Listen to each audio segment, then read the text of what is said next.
வணக்கம். மதிமுகம் செய்திகள். இன்றைய முக்கிய நிகழ்வுகளை பார்ப்பதற்கு முன்பாக தலைப்பு செய்திகளை பார்க்கலாம். நெல்லையில் இன்று தேர்தல் பிரச்சாரத்தில் ஈடுபடுகிறார் முதலமைச்சர் மு.க. ஸ்டாலின். முதலமைச்சர் வருகையை ஒட்டி ட்ரோன் மற்றும் ஆளில்லா விமானங்கள் பறக்க தடை. சட்டசபை தேர்தலில் நிற்க வைக்கலாம் என்று எண்ணினேன். கணேசமூர்த்தி விபரீத முயற்சி குறித்து வைகோ பேட்டி. பம்பரம் சின்னம் கோரி வைகோ தாக்கல் செய்த அவசர முறையீடு மனு நாளை விசாரணை. சென்னை உயர்நீதிமன்ற அமர்வு ஒப்புதல். இரட்டை இலை சின்னம் ஓபிஎஸ் பயன்படுத்த விதிக்கப்பட்ட தடையை நீக்க நீதிபதிகள் மறுப்பு. ஓபிஎஸ் மனு குறித்து எடப்பாடி பழனிசாமி பதிலளிக்க சென்னை உயர்நீதிமன்றம் உத்தரவு. திமுக, அதிமுக, பாஜக வேட்பாளர்கள் இன்று மனு தாக்கல். திருச்சி தொகுதியில் மதிமுக சார்பில் போட்டியிடும் துரை வைகோ வேட்புமனு தாக்கல். விரிவான செய்திகள். மக்களவை தேர்தலை முன்னிட்டு முதலமைச்சர் மு.க. ஸ்டாலின் இன்று நெல்லை மாவட்டத்தில் தேர்தல் பிரச்சாரம் மேற்கொள்ள உள்ளார். தமிழகம் மற்றும் புதுச்சேரியில் உள்ள 40 தொகுதிகளுக்கும் ஒரே கட்டமாக மக்களவை தேர்தல் ஏப்ரல் 19ஆம் தேதி நடைபெற உள்ளது. மக்களவை தேர்தலை முன்னிட்டு முதலமைச்சர் மு.க. ஸ்டாலின் மார்ச் 22ஆம் தேதி முதல் தேர்தல் பிரச்சாரத்தை தொடங்கினார். முன்னதாக திருச்சி மற்றும் பெரம்பலூரில் மார்ச் 22ஆம் தேதி சுற்றுப்பயணத்தை தொடங்கிய முதலமைச்சர் 23ஆம் தேதி தஞ்சை மற்றும் நாகையில் பரப்புரை மேற்கொண்டார். அதனைத் தொடர்ந்து நெல்லை, கன்னியாகுமரி தொகுதிகளின் வேட்பாளர்களை ஆதரித்து இன்று மாலை நெல்லையில் முதலமைச்சர் மு.க. ஸ்டாலின் பிரச்சாரம் செய்ய உள்ளார்.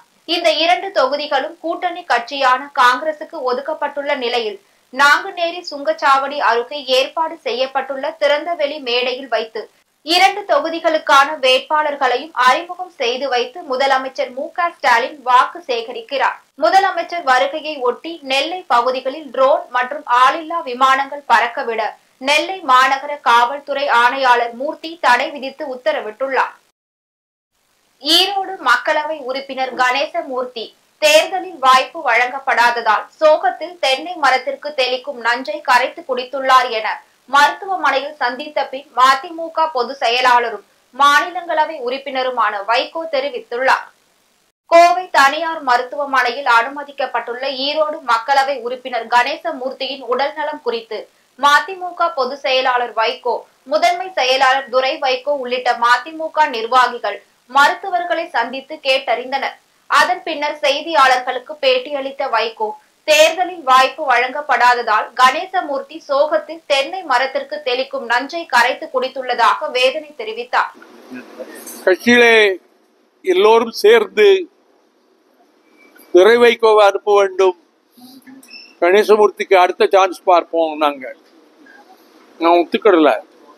அப்புறம் ஓட்டெடுப்பெல்லாம் நடந்தது. 99% அவரை நிறுத்தணும்.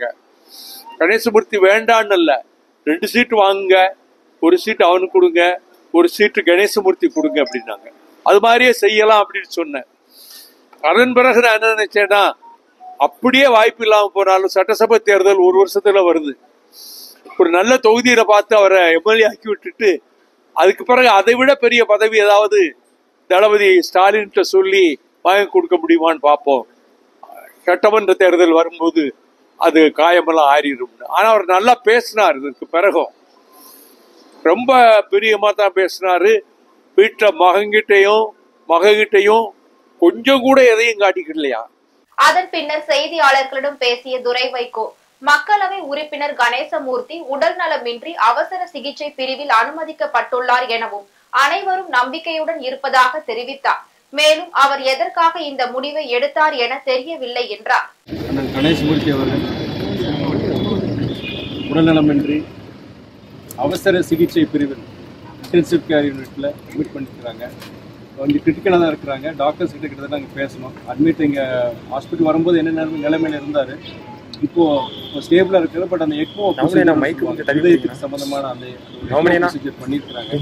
24 to 48 hours வந்து நாங்கள் அப்சர்வேஷன் இருந்துட்டு அதுக்கப்புறம் தான் சொல்ல முடியும். இது தவிர வேறு டெஸ்ட் ரிசல்ட்ஸ்லாம் எடுத்துருக்காங்க. லேபில் ரிசல்ட்ஸ் வந்து நீங்கள் அடுத்து ஒரு 4 மணி நேரம் 5 மணி நேரம் ஆகுங்க. அந்த ரிசல்ட்ஸ் வரும்போது மற்ற உறுப்புகள் இருதயத்தில் இந்த பிரச்சனை ஆகிதான் அந்த எக்மோ ப்ரொசீஜர் பண்ணிக்கிறாங்க. மற்றும் அந்த கிட்னி மற்றும் லிவருடைய ஃபங்க்ஷன் எல்லாம் அந்த ரிசல்ட்ஸ் வந்தால் தான் சொல்ல முடியும்னு சொல்லியிருக்காங்க.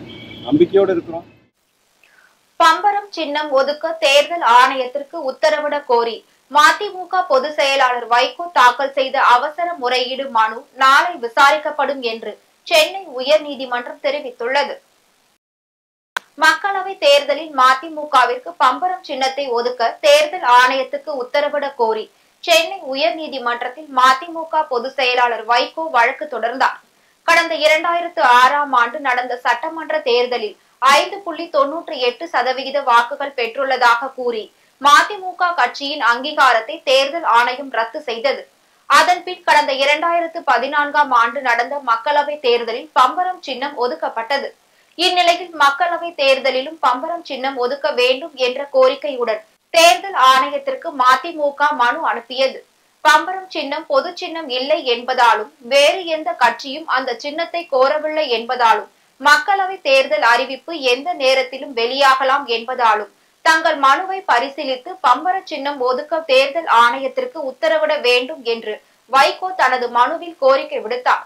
இந்த வழக்கு சென்னை உயர்நீதிமன்றத்தில் மார்ச் 1ஆம் தேதி நீதிபதிகள் S.S. சுந்தர், G. அருள்முருகன் ஆகியோர் முன்னிலையில் விசாரணைக்கு வந்தது. இதனைத் தொடர்ந்து மதிமுக அளித்த மனுவிற்கு இந்திய தேர்தல் ஆணையம் பதிலளிக்க வேண்டும் என உத்தரவு பிறப்பிக்கப்பட்டது. அதனைத் தொடர்ந்து விண்ணப்பத்தினை பரிசீலனை செய்த தகுந்த உத்தரவை பிறப்பிக்க வேண்டும் எனவும் உத்தரவிட்டது. இந்நிலையில் மதிமுகவிற்கு பம்பரம் சின்னம் ஒதுக்க தேர்தல் ஆணையத்திற்கு உத்தரவிட கோரி சென்னை உயர் நீதிமன்றத்தில் மதிமுக பொதுச் செயலாளர் வைகோ சார்பில் அவசர முறையீடு செய்யப்பட்டுள்ளது. வேட்புமனு தாக்கல் செய்ய இன்னும் 3 நாட்களே உள்ளது. இன்னும் தங்களது கோரிக்கையை தேர்தல் ஆணையம் பரிசீலிக்கவில்லை என அவசர முறையீட்டு மனுவில் தெரிவிக்கப்பட்டுள்ளது. இந்த அவசர முறையீட்டு மனுவை நாளை விசாரிப்பதாக தலைமை நீதிபதி அமர்வு தெரிவித்துள்ளது. அதிமுக சின்னம் கொடியை பயன்படுத்த OPS-க்கு தடை விதிக்கப்பட்டது தொடர்பாக இடைக்கால உத்தரவு பிறப்பிக்க முடியாது என்று சென்னை உயர்நீதிமன்றம் உத்தரவிட்டுள்ளது. அதிமுக கொடி, சின்னம் ஆகியவற்றை பயன்படுத்த பன்னீர்செல்வத்திற்கு தடை விதிக்க கோரி எடப்பாடி பழனிசாமி சார்பில் சென்னை உயர்நீதிமன்றத்தில் மனு தாக்கல் செய்யப்பட்டது. மனுவை விசாரித்த நீதிபதி அதிமுக கொடி, சின்னம் ஆகியவற்றை பயன்படுத்த OPS-க்கு கடந்த 18ஆம் தேதி நிரந்தர தடை விதித்து உத்தரவிட்டார். இந்த உத்தரவை எதிர்த்து பன்னீர்செல்வம் தரப்பில் சென்னை உயர்நீதிமன்றத்தில் மேல்முறையீடு செய்யப்பட்டது. மேலும் அதிமுக பொதுச் செயலாளராக எடப்பாடி பழனிசாமியை தேர்தல் ஆணையம் முழுமையாக அங்கீகாரம் செய்யவில்லை என்றும் இருவிதமான கட்சி விதிகளை தேர்தல் ஆணையம் இணையதளத்தில் பதிவேற்றி உள்ளதாக தெரிவிக்கப்பட்டது. எனவே தனி நீதிபதியின் உத்தரவை ரத்து செய்ய வேண்டும் என மேல்முறையீட்டு மனுவில் OPS தெரிவித்துள்ளார்.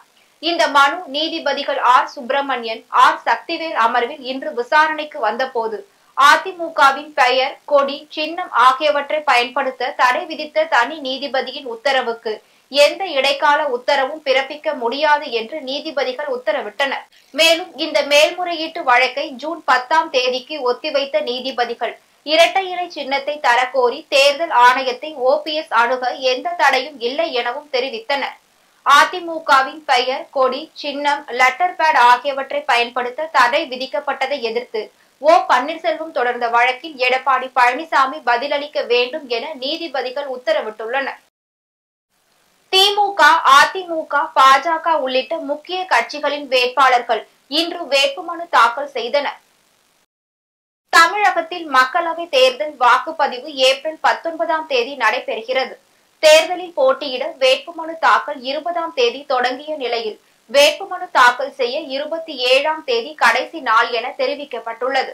அதேபோல் ஒவ்வொரு மாவட்டத்திலும் மக்களவை தொகுதிக்கு உட்பட்ட அரசு அலுவலகங்கள் வேட்புமனு தாக்கல் செய்வதற்கான இடங்களாக வரையறுக்கப்பட்டுள்ளன. வேட்புமனுக்கள் காலை 11 மணி முதல் மாலை 3 மணி வரை பெறப்படும் என்று தெரிவிக்கப்பட்டுள்ளது. இந்நிலையில் மக்களவை தேர்தலில் போட்டியிடும் திமுக, அதிமுக, பாஜக உள்ளிட்ட முக்கிய கட்சிகளின் வேட்பாளர்கள் இன்று வேட்புமனு தாக்கல் செய்தனர். வேலூர் தொகுதியில் போட்டியிடும் திமுக வேட்பாளர் கதிர் ஆனந்த் மாவட்ட ஆட்சியர் அலுவலகத்தில் வேட்புமனு தாக்கல் செய்தார்.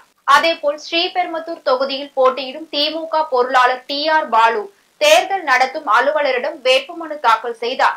விழுப்புரம் தொகுதியில் போட்டியிடும் VCK வேட்பாளர் ரவிக்குமார் வேட்புமனு தாக்கல் செய்தார். திருப்பூர் மக்களவை தொகுதியில் இந்தியா கூட்டணி சார்பில் போட்டியிடும் இந்திய கம்யூனிஸ்ட் கட்சியின் வேட்பாளர் சுப்பராயன் மாவட்ட ஆட்சியர் அலுவலகத்தில் வேட்புமனு தாக்கல் செய்தார்.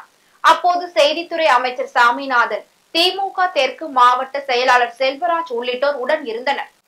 அரசியல் சட்டப்படி ஒரு நாடாளுமன்ற உறுப்பினர் என்ன செய்ய வேண்டுமோ அவற்றை நாடாளுமன்றத்தில் செய்வேன். ஜனநாயக அரசியல் அமைப்பில் எல்லா மட்டங்களுக்கும் அமைப்புகள் உண்டு. வில்லேஜ் கிராமப்புறத்தில் ஊராட்சியில் இருந்து ஊராட்சி ஒன்றியம், பேரூராட்சிகள், நகராட்சிகள், மாநகராட்சிகள், மாநில அரசு என்று பல அடுக்குகள் இருக்கின்றன. இவற்றிற்கெல்லாம் பிரதிநிதிகள் தேர்வு செய்யப்படுவது நாடாளுமன்றத்திற்கான பிரதிநிதிகளை தேர்வில் உள்ளடக்கம். நாடாளுமன்ற ஜனநாயக அரசியல் அமைப்பிற்கு உட்பட்டு தேர்வு செய்யப்படுகிற அரசு செயல்படுகிறதா என்பதை கண்காணிப்பதற்கும், புதிய புதிய சட்டங்கள் இயற்றுகிற போது அரசியல் சட்டப்படி இது செல்லத்தக்கதா, மக்களுக்கு இது உபயோகரமானதானா என்ற முறையில் அவற்றை ஆய்வு செய்து கருத்துக்களை திருப்பூர் தொகுதியின் சார்பில் தெரிவிக்கின்ற கடமைக்காகத்தான் நான் தேர்வு செய்யப்பட்டிருக்கிறேன். அரசியல் சாசனப்படியான அந்த கடமையை நான் உறுதிபட நிறைவேற்றுவேன். திருச்சி தொகுதியில் மதிமுக சார்பில் போட்டியிடும் துரை வைகோ தேர்தல் நடத்தும் அலுவலரிடம் வேட்புமனுவை தாக்கல் செய்தார். திருநெல்வேலி, மயிலாடுதுறை மக்களவை தொகுதி மற்றும் விளவங்கோடு இடைத்தேர்தலுக்கான வேட்பாளர்கள் பெயர் இன்று மாலைக்குள் அறிவிக்கப்படும் என தமிழ்நாடு காங்கிரஸ் தலைவர் செல்வ பெருந்தகை தெரிவித்துள்ளார். திமுக கூட்டணியில் போட்டியிடும் காங்கிரசுக்கு தமிழகத்தில் 9 தொகுதிகளும் புதுச்சேரியும் ஒதுக்கப்பட்டது. முதல் கட்டமாக கடந்த சனிக்கிழமை புதுச்சேரி மற்றும் தமிழகத்தின் 7 தொகுதிகளுக்கான வேட்பாளர்கள் பெயர் வெளியிடப்பட்டது. இந்நிலையில் சென்னையில் செய்தியாளர்களை சந்தித்த செல்வ பெருந்தகை திருநெல்வேலி, மயிலாடுதுறை மக்களவை தொகுதி மற்றும் விளவங்கோடு இடைத்தேர்தலுக்கான வேட்பாளர்கள் பெயர் இன்று மாலைக்குள் அறிவிக்கப்படும் என்று தெரிவித்தார். வேட்புமனு தாக்கல் செய்ய அகில இந்திய காங்கிரஸ் கமிட்டியால் அங்கீகரிக்கப்பட்ட எங்களுடைய வேட்பாளர்களுக்கு ஏ படிவம், பி படிவம் வழங்கப்பட்டிருக்கிறது. இன்று முதல் வேட்புமனு தாக்கல் செய்ய இருக்கிறார்கள். இன்னும் 2 வேட்பாளர்கள் இன்று அறிவிக்க போகிறோம். விளவங்கோடு இடைத்தேர்தல் வேட்பாளரும் இன்று மாலைக்குள் அறிவிக்க இருக்கிறோம்.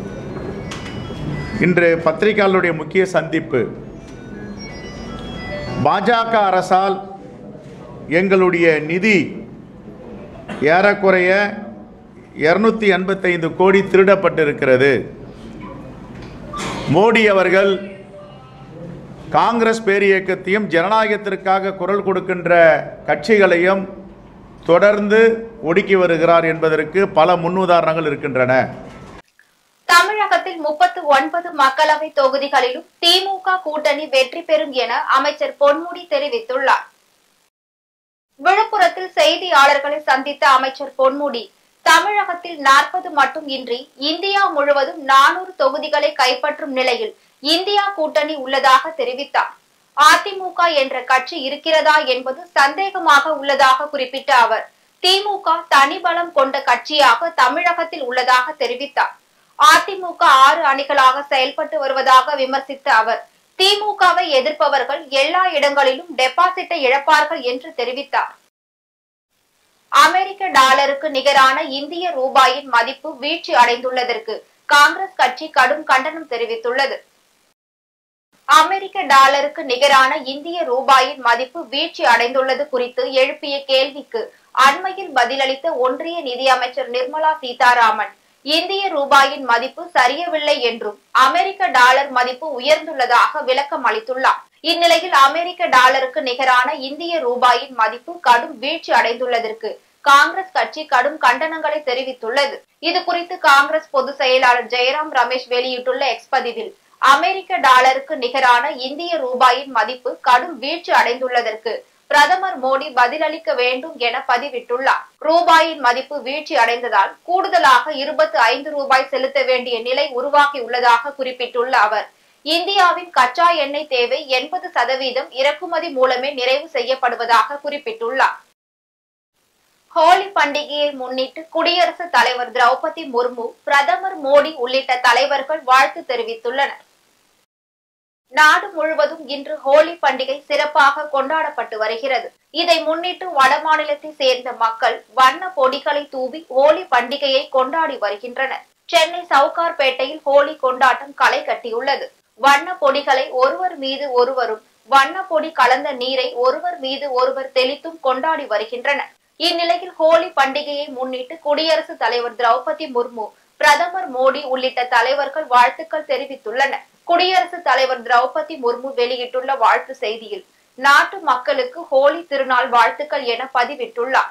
நல்லிணக்க திருவிழா இந்தியாவின் விலை மதிப்பற்ற கலாச்சார பாரம்பரியத்தின் அடையாளம் என குறிப்பிட்ட அவர், வண்ண திருவிழா நாட்டு மக்களிடையே அன்பு மற்றும் சகோதரத்துவ உணர்வை மேலும் வலுப்படுத்தி அனைவரின் வாழ்விலும் மகிழ்ச்சியையும் வளத்தையும் கொண்டு வர வேண்டும் என வாழ்த்து தெரிவித்துள்ளார். பிரதமர் மோடி வெளியிட்டுள்ள வாழ்த்து செய்தியில், பாசம் மற்றும் நல்லிணக்கத்தின் வண்ணங்களால் அலங்கரிக்கப்பட்ட இந்த பாரம்பரிய திருவிழாவில் அனைவரின் வாழ்விலும் புதிய ஆற்றலையும் புதிய உற்சாகத்தையும் கொண்டு வரட்டும் என வாழ்த்து தெரிவித்துள்ளார். பெண்ணின் புகைப்படத்தை ஆபாசமாக சித்தரித்து மிரட்டிய மர்ம கும்பலால் பெண் தற்கொலைக்கு முயற்சி செய்துள்ள சம்பவம் பெரும் அதிர்ச்சியை ஏற்படுத்தியுள்ளது.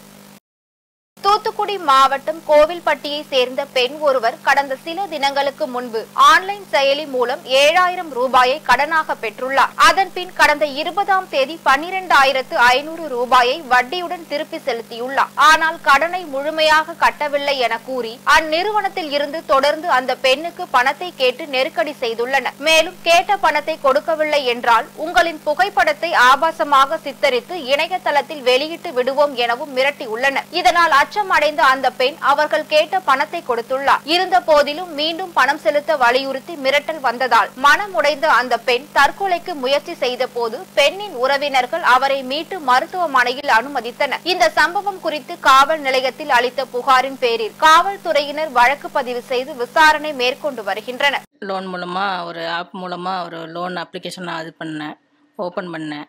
ஒரு அவசர தேவைக்காக எடுத்தேன். அது என்னடான்னா மொத்தம் 3 இது ஆப்ஷன் கொடுத்துருந்தாங்க. ஒன்று 3007, ஒன்று 3510, ஒன்று இன்னும் 6220. இது 8 நாள் 9 நாள் 10 நாள் 3 டேக்குள்ளே பேமெண்ட் பண்ண சொன்னாங்க. நானும் பேமெண்ட் பண்ணிட்டேன். 20ஆம் தேதி 3ஐயும் ஒரே நாளில் க்ளோஸ் பண்ணி விட்டுட்டேன். ஆனாலும் அவங்க என்னை திரும்ப ரீபேமெண்ட் பண்ணுங்கன்னு சொல்லி என்னை ரொம்ப டார்ச்சர் பண்ணுறாங்க. இதில் ரொம்ப மன உளைச்சலுக்கு ஆளாகி ரொம்ப சங்கடப்பட்டுக்கிட்டு இருக்கிறேன்.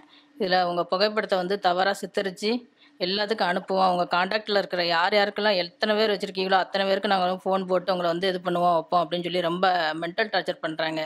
இன்றைக்கி தற்கொலை அந்த அளவுக்கு முடிவு கூட போயிட்டேன். வீட்டில் பிள்ளைங்க இருக்கிற ஒரு சூழ்நிலைக்காக வெறும் ஒரு 3000 ரூபாய்க்காக நம்ம இப்படி சாகணுமா அப்படிங்கிற ஒரு சூழ்நிலையில் ரொம்ப மனசு உடஞ்சி போய் உட்காந்துருக்குறேன். அந்த சமயம் பார்த்தா சார் கொஞ்சம் இது பண்ணுங்க வைங்க, சைபர் கிரைம் மூலமாக நீங்கள் அந்த ஆப் மூலமாக இது பண்ணிக்கலாம் வச்சுக்கலாம்னு சொல்லி கொஞ்சம் தைரியம் கொடுக்க போய் மனசு கொஞ்சம் இதாக இருக்குது சார். நெமிலி அருகே வேடந்தாங்கல் ஸ்ரீ வள்ளி தேவசேனா சமய சுப்பிரமணிய சுவாமி பங்குனி உத்திர திருக்கல்யாண வைபவம் வெகு விமர்சையாக நடைபெற்றது. ராணிப்பேட்டை மாவட்டம் நெமிலி அடுத்த வேடந்தாங்கல் பகுதியில் ஸ்ரீ வள்ளி தேவசேனா சமேத ஸ்ரீ சுப்பிரமணிய சுவாமி கோவில் பங்குனி உத்திர திருக்கல்யாணம் வெகு விமர்சையாக நடைபெற்றது. இந்நிகழ்வில் சிறியவர்கள் முதல் பெரியவர்கள் வரை 108 சீர்வரிசைகளுடன் ஊர்வலமாக வந்தனர். இதனைத் தொடர்ந்து ஸ்ரீ வள்ளி தேவசேனா சமேத ஸ்ரீ சுப்பிரமணிய சுவாமி பல வண்ண மலர்களால் அலங்கரிக்கப்பட்டு பக்தர்களுக்கு காட்சி அளித்தார். அதனைத் தொடர்ந்து திருக்கல்யாண வைபவம் வெகு விமர்சையாக நடைபெற்றது. இதில் சுற்று வட்டார கிராம பகுதிகளில் இருந்து திரளான பக்தர்கள் கலந்து கொண்டு சுவாமி தரிசனம் செய்தனர். இந்தியா கூட்டணி சார்பில் கரூர் நாடாளுமன்ற தொகுதி வேட்பாளராக ஜோதிமணி தேர்வு செய்யப்பட்டதை தொடர்ந்து ஆலோசனை கூட்டம் நடைபெற்றது. வருகின்ற நாடாளுமன்ற தேர்தலில் இந்தியா கூட்டணி சார்பில் கரூர் பாராளுமன்ற தொகுதி வேட்பாளராக காங்கிரஸ் கட்சியின் ஜோதிமணி தேர்ந்தெடுக்கப்பட்டுள்ளார். அதனைத் தொடர்ந்து கரூர் திமுக மாவட்ட பொறுப்பாளர் அப்துல்லா அரவக்குறிச்சி சட்டமன்ற தொகுதி நிர்வாகிகளுடன் ஆலோசனை கூட்டம் நடத்தினார். இந்த ஆலோசனை கூட்டத்தில் வருகின்ற தேர்தலில் பாஜகவை வீழ்த்தி பெருவாரியான வாக்கு வித்தியாசத்தில் வெற்றி பெறுவது எப்படி, மக்களின் குறைகளை கேட்டறிந்து அதனை நிறைவேற்றுவது குறித்த நடவடிக்கை எடுப்பதற்கான ஆலோசனை கூட்டம் நடத்தப்பட்டது. மயிலாடுதுறை திருக்கடையூர் ஸ்ரீ மகா முத்துமாரியம்மன் கோவிலில் தீமிதி திருவிழா வெகு விமர்சையாக நடைபெற்றது. மயிலாடுதுறை மாவட்டம் திருக்கடையூர் அருள்மிகு ஸ்ரீ மகா முத்துமாரியம்மன் கோவிலில் தீமிதி திருவிழா வெகு விமர்சையாக நடைபெற்றது. இதில் திரளான பக்தர்கள் கலந்து கொண்டு அலகு குத்தி தீக்குழியில் இறங்கி நேர்த்திக்கடன் செலுத்தினர். அதனைத் தொடர்ந்து மேல தாளங்கள் முழங்க சிம்ம வாகனத்தில் அம்மன் வீதி உலா வந்து பக்தர்களுக்கு காட்சி அளித்தார். இதில் ஏராளமான பொதுமக்கள் பங்கேற்று தீபாராதனை செய்து வழிபட்டனர். திருப்பத்தூர் மாவட்டம் ஆம்பூரில் தேர்தலில் பணியாற்றும் அலுவலர்களுக்கான பயிற்சி நடைபெற்றது. திருப்பத்தூர் மாவட்டம் ஆம்பூர் இந்து மேல்நிலைப் பள்ளியில் வரும் நாடாளுமன்ற தேர்தலை ஒட்டி வாக்குச்சாவடி மையங்களில் பணிபுரியும் ஆசிரியர்களுக்கு பயிற்சி வகுப்பு நடைபெற்றது. இதில் மின்னணு வாக்குப்பதிவு இயந்திரம் மற்றும் வாக்குப்பதிவு ஒப்புகை சீட்டு கருவி மூலம் எவ்வாறு செயல்பட வேண்டும் என்பது குறித்து ஆசிரியர்களுக்கு பயிற்சி அளிக்கப்பட்டது. ஆம்பூர் சட்டமன்ற தொகுதிக்கு உட்பட்ட தேர்தல் அலுவலர்கள் பணியாளர்களுக்கு இந்த பயிற்சி வழங்கப்பட்டது. மயிலாடுதுறை திருவலாங்காடு வடராணியேஸ்வர சுவாமி கோவிலில் பங்குனி தேரோட்டத்தில் திரளான பக்தர்கள் தேரை வடம் பிடித்து இழுத்தனர். மயிலாடுதுறை மாவட்டம் திருவலாங்காடு கிராமத்தில் திருவாவடுதுறை ஆதீனத்திற்கு சொந்தமான வண்டார்குழலி அம்பிகை சமேத வடாரண்யேஸ்வர சுவாமி கோவில் அமைந்துள்ளது. இக்கோவிலின் பங்குனி உத்திர பெருவிழா கடந்த 16ஆம் தேதி கொடியேற்றத்துடன் தொடங்கிய நிலையில் முக்கிய திருவிழாவான தேர் திருவிழா கோலாகலமாக நடைபெற்றது. இதில் ஆதீன கட்டளை ஸ்ரீமத் வேலப்ப தம்பிரான் சுவாமிகள், ஒன்றிய குழு உறுப்பினர் ராஜவல்லி பாலமுருகன் ஆகியோர் தேரை வடம் பிடித்து இழுத்து தொடங்கி வைத்தனர். இதில் திரளான பக்தர்கள் கலந்து கொண்டு சுவாமி தரிசனம் செய்தனர். ராணிப்பேட்டை மாவட்டம் சோளிங்கரில் சிறுவர்களுக்கான கராத்தே போட்டியில் திரளான மாணவ மாணவிகள் பங்கேற்றனர். ராணிப்பேட்டை மாவட்டம் சோளிங்கரில் Sri Kanchi Bodhidharman Shinde new karate association of India பயிற்சி சார்பில் பள்ளி மாணவ மாணவிகளுக்கு டெஸ்ட் போட்டி நடைபெற்றது. பள்ளி தலைவர் கராத்தே ராஜன் பங்கேற்று வெற்றி பெற்ற 160 மாணவ மாணவிகளுக்கு பெல்ட் மற்றும் சான்றிதழ்களை வழங்கினார். இந்நிகழ்ச்சியில் கலந்து கொண்டு பேசிய கவுன்சிலர் சசிகலா கார்த்தி, பெண்கள் பாதுகாப்பிற்கு தற்காப்பு கலை மிக முக்கியம், எனவே பெண் குழந்தைகள் கராத்தே பயிற்சியை கற்றுக்கொள்ள வேண்டும் என கேட்டுக்கொண்டார். வேலூரில் பாராளுமன்ற தேர்தலை முன்னிட்டு காவல்துறை மற்றும் துணை ராணுவ படையினரின் கொடி அணிவகுப்பு நடைபெற்றது. வேலூரில் வரும் ஏப்ரல் 19ஆம் தேதி நடைபெற உள்ள பாராளுமன்ற தேர்தலை முன்னிட்டு பொதுமக்களுக்கு வாக்களிப்பதன் அவசியம் குறித்து மாவட்ட காவல் துணை கண்காணிப்பாளர் திருநாவுக்கரசு தலைமையில் கொடி அணிவகுப்பு பேரணி நடைபெற்றது. இப்பேரணியில் காவல்துறையினர் மற்றும் துணை ராணுவ படையில் கையில் துப்பாக்கி மற்றும் லத்திகளுடன் ஊர்வலம் சென்று விழிப்புணர்வை ஏற்படுத்தினர். கலவை அருகே கருப்பு ஆடையை உடுத்தி காட்டேரிக்கு இரவில் நடத்திய வினோத திருவிழா நடைபெற்றது. ராணிப்பேட்டை மாவட்டம் கலவை அருகே உள்ள பெண்ணகர் கிராமத்தில் ஸ்ரீ காட்டேரி அம்மனுக்கு பொதுமக்கள் மற்றும் கால்நடைகள் நோய் நொடியின்றி வாழவும் விவசாயம் செழிக்கவும் மழை வேண்டியும் களிமண்ணால் உருவம் பிடித்து மஞ்சள் குங்குமம் வைத்து வழிபட்டனர். அதனைத் தொடர்ந்து தங்கள் நிலத்தில் விளைந்த தானியங்களை கொண்டு பொங்கல் வைத்து படையல் செய்து கோழி, ஆடு ஆகியவை பலியிட்டு வழிபாடு செய்தனர். இதில் ஏராளமான பொதுமக்கள் கலந்து கொண்டனர். திருப்பத்தூர் தகரக்குப்பம் பகுதியில் இளைஞர்களை துப்பாக்கியால் சுட்ட மர்ம நபர்களை காவல்துறையினர் தேடி வருகின்றனர்.